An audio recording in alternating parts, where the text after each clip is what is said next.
दोस्तों नमस्कार, जोहार। यही चलते हैं झारखंड सूबा की ताजा खबरों की ओर। लेकिन उससे पहले अगर आपने अभी तक इस चैनल को सब्सक्राइब नहीं किया तो कर लें, जिससे कि आपको झारखंड सूबा की ताजा खबर रोजाना मिलती रहे।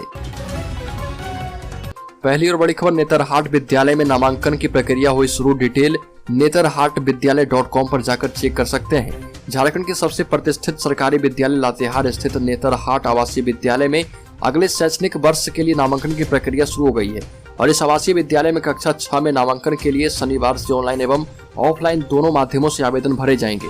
आवेदन की अंतिम तिथि 30 नवंबर निर्धारित की गई है। नामांकन के लिए प्रवेश परीक्षा 29 जनवरी को सभी प्रमंडल मुख्यालय में संबंधित जिलों के विद्यार्थियों के लिए आयोजित की जाएगी और इस बार भी प्रवेश परीक्षा एक स्तरीय होगी। यह परीक्षा एक पाली में 2.5 घंटे की होगी, जिसमें 100 अंकों के प्रश्न पूछे जाएंगे।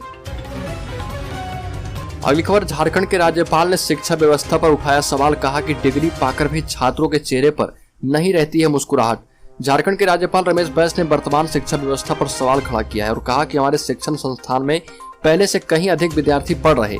दीक्षा समारोह में छात्रों को मेडल और डिग्री मिलते समय उनके चेहरे से मुस्कान गायब होती है। हमें इस बात पर ध्यान केंद्रित करने की जरूरत है। हमारा जोर शिक्षा की गुणवत्ता पर होना चाहिए, ना कि डिग्री देने पर। राज्यपाल महोदय ने कहा कि हमारा दायित्व तो सिर्फ विद्यार्थियों को किताबों तक सीमित रखना नहीं है, उन्हें डिग्रियां बांटने तक ही सीमित नहीं होना चाहिए, बल्कि उनमें चेतना जागृत कर जीवन में बेहतर करने की भूख जगाना, उनकी प्रतिभा को उभारना और नैतिक शिक्षा भी देना हमारी जिम्मेदारी है।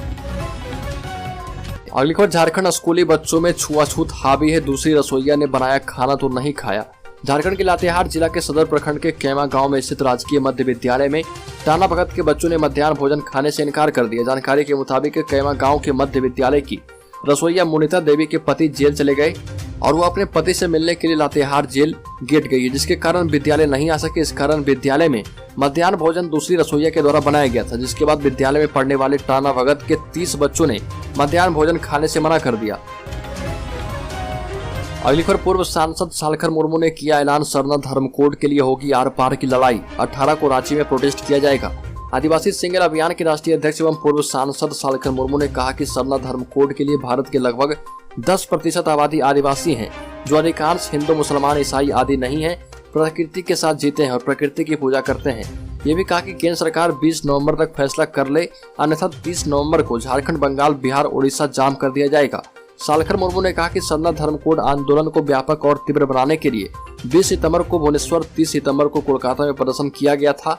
अब झारखंड की राजधानी रांची में 18 अक्टूबर को, असम की राजधानी गुवाहाटी में 4 नवंबर को धरना दिया जाएगा। अगली खबर, कांग्रेस उपाध्यक्ष ने कहा कि 1932 खतियान के आधार पर स्थानीय नीति सर्वमान्य नहीं है। प्रदेश कांग्रेस के पूर्व अध्यक्ष एवं कांग्रेस आदिवासी प्रकोष्ठ के राष्ट्रीय उपाध्यक्ष प्रदीप कुमार बनमुचू ने कहा कि 1932 खतियान के आधार पर स्थानीय नीति तय करने का जो निर्णय फिलहाल कैबिनेट ने लिया है वह सर्वमान्य नहीं है। इस मामले में कांग्रेस एक सर्वमान्य फॉर्मूला निकालेगी। इसके लिए पार्टी एक कमेटी बनाने जा रही है।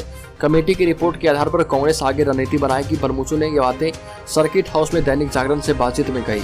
वह वहां पर कांग्रेस के राष्ट्रीय अध्यक्ष के चुनाव के लिए प्रत्याशी एवं वरिष्ठ नेता मल्लिकार्जुन खड़गे के लिए कांग्रेस के वोटों से समर्थन मांगने पहुंचे थे। अगली खबर, राज्य के जलसैयाओं ने काला बिल्ला लगाकर किया आंदोलन। 19 अक्टूबर तक चलेगा प्रोटेस्ट। निर्धारित मानदेय की व्यवस्था को खत्म कर जलसैयाओं का प्रोत्साहन राशि पर काम करने के सरकार के निर्णय के खिलाफ धनबाद जिला की जलसैयाओं ने काला बिल्ला लगाकर आंदोलन शुरू कर दिया है। पेयजल एवं स्वच्छता विभाग प्रमंडल 2 धनबाद कार्यालय के समक्ष काला बिल्ला लगाकर सभी ने जोरदार विरोध किया। राज्य कमेटी के निर्णय के मुताबिक जिले की सैयाओं अपनी मांगों को लेकर 1 सप्ताह के काला बिल्ला आंदोलन शुरू कर चुकी है और यह आंदोलन 19 अक्टूबर तक चलेगा। झारखंड प्रदेश जलसैया संघर्ष समिति के प्रदेश सचिव जया देवी ने बताया कि धनबाद की बड़ी संख्या में जलसैयाओं ने काला बिल्ला लगाकर काम करना शुरू किया है। अगली खबर, झारखंड के विधायक ढुल्लू महतो से जुड़े एक मामले में झारखंड हाईकोर्ट में सुनवाई हुई। कोर्ट ने मामले में state bank of India Patna को प्रतिवादी बनाने का निर्देश दिया है। झारखंड हाईकोर्ट के मुख्य न्यायाधीश डॉक्टर रवि रंजन एवं न्यायाधीश सुजीत नारायण प्रसाद की अदालत में 14 अक्टूबर को बाघमारा विधायक ढुल्लू महतो से जुड़े मामले में सुनवाई की गई। विधायक के खिलाफ आय से अधिक संपत्ति की जांच का आग्रह करने वाली याचिका पर सुनवाई करने के बाद कोर्ट ने अगली तारीख दे दी है। अगली खबर, झारखंड के शिक्षा मंत्री जगन्नाथ महतो का केंद्र पर करारा प्रहार। पूछा कि किस गजट से कुर्मी को एसटी से बाहर कर दिया है। झारखंड के शिक्षा मंत्री जगन्नाथ महतो ने कुर्मियों को अनुसूचित जनजाति में शामिल किए जाने की मांग पर चल रहे आंदोलन पर बड़ा बयान दिया। उन्होंने इस मुद्दे पर केंद्र सरकार पर जबरदस्त हमला बोला। पूछा कि कुर्मियों को किस गजट के जरिए एसटी से बाहर निकाला गया है, केंद्र सरकार इसका जवाब दे। शिक्षा मंत्री ने कहा कि कुर्मी आदिवासी ही हैं अगर वो आदिवासी नहीं है तो उनकी जमीन CNT में कैसे है। ये भी कहा कि केंद्र को इस बात का जवाब देना होगा। यह राज्य सरकार का मुद्दा नहीं है। अगर राज्य सरकार से लोग मदद मांगेंगे तो हम उनकी मदद जरूर करेंगे। आदिवासी का दर्जा दिए जाने की मांग को लेकर चल रहे कुर्मियों के आंदोलन से जुड़े सवाल के जवाब में जगन्नाथ महतो ने ये बातें कही। अगली खबर कोयले की कालिख लगाकर कमाई करने वाले ED की रडार पर है। बेवरेज से लेकर अवैध डंपिंग यार्ड तक निशाने पर है। धनबाद के कोयले की कालिख किन किन अधिकारियों, राजनेताओं और उनके करीबियों के दामन को काला करेगा, यह सोचकर ही झारखंड में हड़कंप मचा है। जब से अवैध खनन की जांच में ED की एंट्री हुई है तब से अवैध खनन की खाली कमाई से हाथ रखने वालों का हाल बुरा हो रखा है। ED के रडार पर आधा दर्जन IAS, IPS, 1 दर्जन राजनेता और दर्जनों कोयला माफिया आ चुके हैं और बाकायदा ED उनके खिलाफ जानकारियां भी जुटा रही है। ED ने अब तक 50 से अधिक अफसरों, राजनेताओं और उनके करीबियों की लिस्ट पुलिस मुख्यालय को भेज उनके बारे में जानकारी इकट्ठा कर चुकी है। झारखंड के धनबाद जिले में पुलिस अधिकारियों की मिलीभगत से बड़े पैमाने पर अवैध कोयले का कारोबार जोर शोर से चलता है। अगली खबर दीपावली से पहले किसानों को खुश कर देंगे PM मोदी। प्रधानमंत्री मोदी दीपावली से पहले देश भर के किसानों को खुश करने के मूड में हैं। जी हां, प्रधानमंत्री 17 अक्टूबर को किसानों के खाते में PM किसान सम्मान निधि योजना के पैसे ट्रांसफर करने जा रहे। इस दिन PM किसान के तहत पंजीकृत किसानों के बैंक अकाउंट में 2000 रुपए की 12वीं किस्त भेजेंगे। कॉमन सर्विस सेंटर यानी CSC के अधिकारी के ट्विटर हैंडल से यह सूचना दी गई है। अगली खबर सहारा इंडिया कंपनी के खिलाफ उपभोक्ताओं ने डोरंडा थाने में प्रदर्शन किया और इस दौरान लोगों ने कंपनी के खिलाफ जमकर नारेबाजी की। साथ ही कंपनी के खिलाफ FIR भी दर्ज करवाई गई।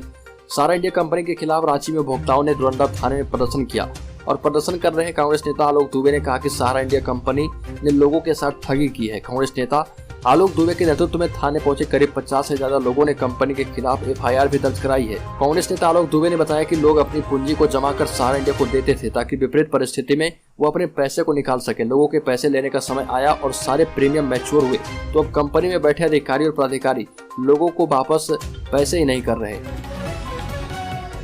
अगली खबर झारखंड हाईकोर्ट ने अधिवक्ता मनोज झा हत्याकांड के आरोपी इमदाद अंसारी को जमानत देने से इनकार कर दिया।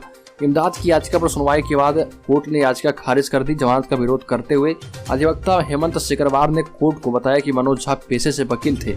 अपने क्लाइंट का केस लड़ने के कारण उनकी हत्या हो गई। केस छोड़ने के लिए उन्हें धमकी दी जा रही थी।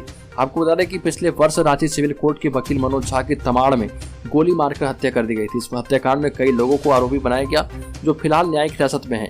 2 आरोपियों की याचिका हाईकोर्ट पहले ही खारिज कर चुका है। अगली खबर गोड्डा लोकसभा क्षेत्र के 4 प्रखंड वासियों के लिए खुशखबरी है। घर घर जल्द पहुंचेगा गंगा का पानी। गोड्डा लोकसभा के 4 प्रखंड में साहिबगंज गंगा नदी से पाइप के जरिए घर घर जलापूर्ति की जाएगी। गोड्डा लोकसभा क्षेत्र के 4 प्रखंड वासियों को गंगा नदी से पीने का पानी मिलेगा। इसके तहत दुमका जिले के जरमुंडी प्रखंड और गोड्डा जिले के महागावा, बसंतराय और पत्थरगावा प्रखंड में गंगा नदी से पानी पीने को मिलेगा। ये चारों प्रखंड गोड्डा लोकसभा क्षेत्र के अंतर्गत आते हैं। केंद्र प्रायोजित योजना जल जीवन मिशन के तहत इन 4 प्रखंडों में घर घर पेयजल पूर्ति के लिए 700 करोड़ रुपए खर्च किए जाएंगे और इसका टेंडर PSD से निकला है और इसमें जरमुंडी में 256 करोड़, महागामा में 186 करोड़, बसंतराय में 99 करोड़ और पत्थरगामा में 156 करोड़ रुपए खर्च किए जाएंगे।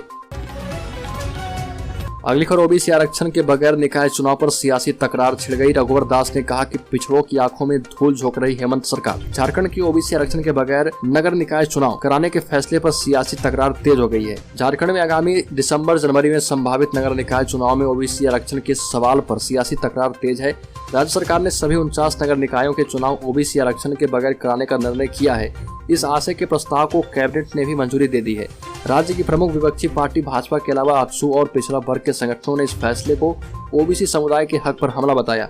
राज्य के कई हिस्सों में इन राजनीतिक पार्टियों और संगठनों के लोग सरकार के इस निर्णय को वापस लेने की मांग को लेकर प्रोटेस्ट कर रहे। अगली खबर MLA कैश कांड में आरोपी विधायकों के मामले पर सुनवाई हुई। हाईकोर्ट ने एक भी राहत नहीं दी है। MLA कैश कांड में आरोपी विधायकों के मामले पर सुनवाई की गई और इसमें झारखंड हाईकोर्ट ने तीनों विधायकों को कोई राहत नहीं दी। यह मामला अरगोड़ा में दर्ज FIR को कोलकाता स्थानांतरित करने के फैसले को चुनौती देने वाली याचिका से जुड़ा था। झारखंड हाईकोर्ट के न्यायाधीश संजय कुमार द्विवेदी की अदालत में पश्चिम बंगाल के कोलकाता में 46 लाख कैश के साथ पकड़े गए कांग्रेस के 3 विधायकों इरफान अंसारी, राजेश कच्छप और नमन बिक्सल कोंगाड़ी के मामले में रांची में दर्ज की गई 0 FIR को कोलकाता स्थानांतरित किए जाने के खिलाफ दायर याचिका पर सुनवाई की गई। हाईकोर्ट ने झारखंड और पश्चिम बंगाल सरकार से इस मामले में शपथ पत्र दायर करने को कहा। वहीं कोलकाता पुलिस को इस मामले की जांच को जारी रखने का निर्देश दिया गया, लेकिन कोर्ट ने चार्जशीट दायर करने पर रोक लगा दी है। हाईकोर्ट ने इन तीनों विधायकों के खिलाफ जांच में किसी प्रकार की रोक लगाने से इनकार किया है।